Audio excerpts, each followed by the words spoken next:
Kembali lagi bersama kami, Peka Fakta. Bakal calon presiden dari Koalisi Indonesia Maju, Prabowo Subianto, bicara permasalahan Indonesia sesungguhnya, di mana hal itu dipandang jarang disadari oleh para elit politik di Indonesia.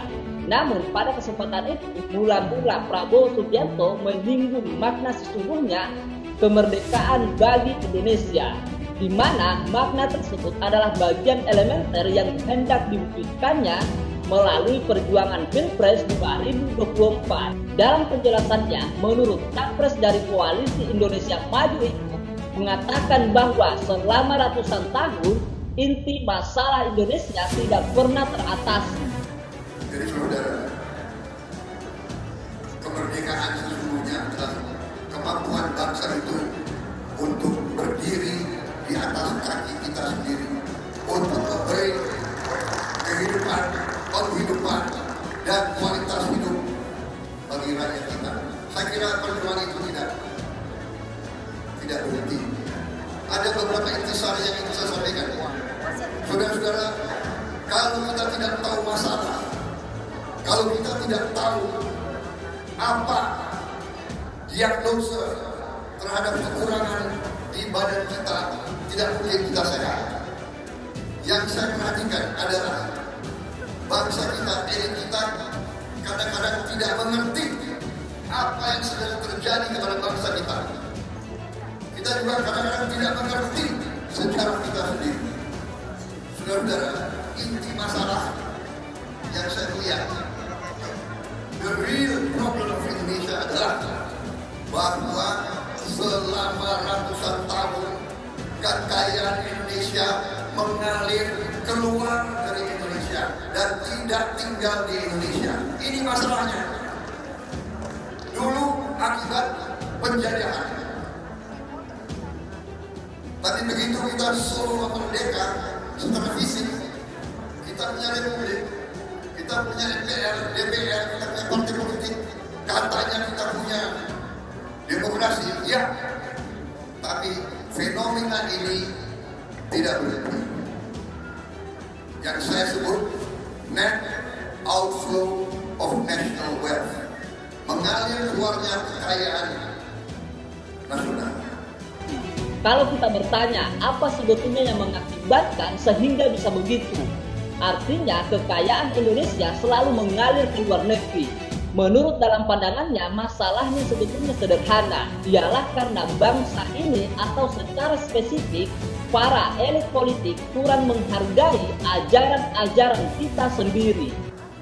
Dan kalau ditanya bagaimana terjadi, nah inilah karena para elit kita, menurut saya mungkin lengah atau saya sendiri tidak mengerti. Masalahnya kadang-kadang sangat sederhana.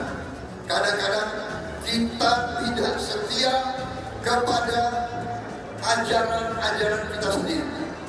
Kita tidak setia kepada undang-undang dasar kita sendiri.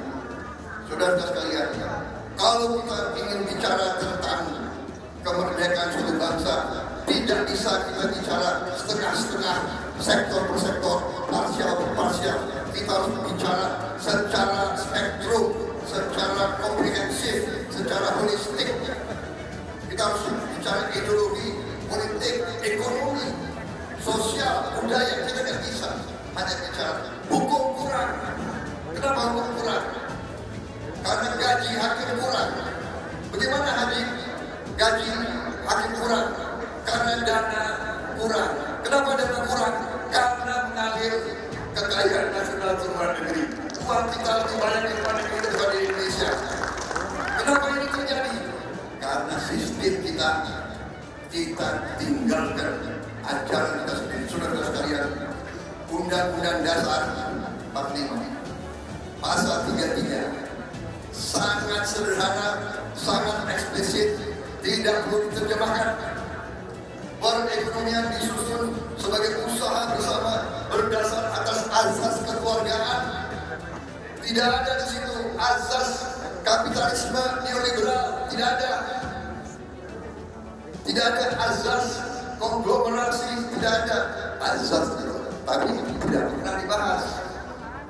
Pasal 33 ayat 2, cabang-cabang produksi yang penting bagi negara dan yang menguasai hajat hidup orang banyak dikuasai oleh negara.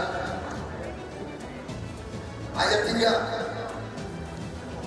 bumi dan air dan kekayaan alam yang terkandung di dalamnya dikuasai oleh negara dan dipergunakan untuk sebesar-besar kemakmuran rakyat.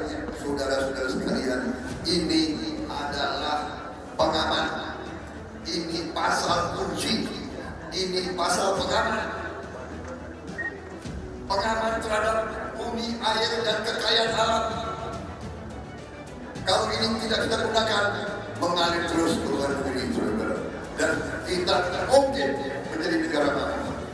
Jadi Anda bayangkan selama ratusan tahun kekayaan negara ini selalu mengalir keluar dan tidak pernah dapat teratasi karena elit politik kita mengidap semacam penyakit amnesia terhadap nilai luhur atau ajaran bangsanya sendiri.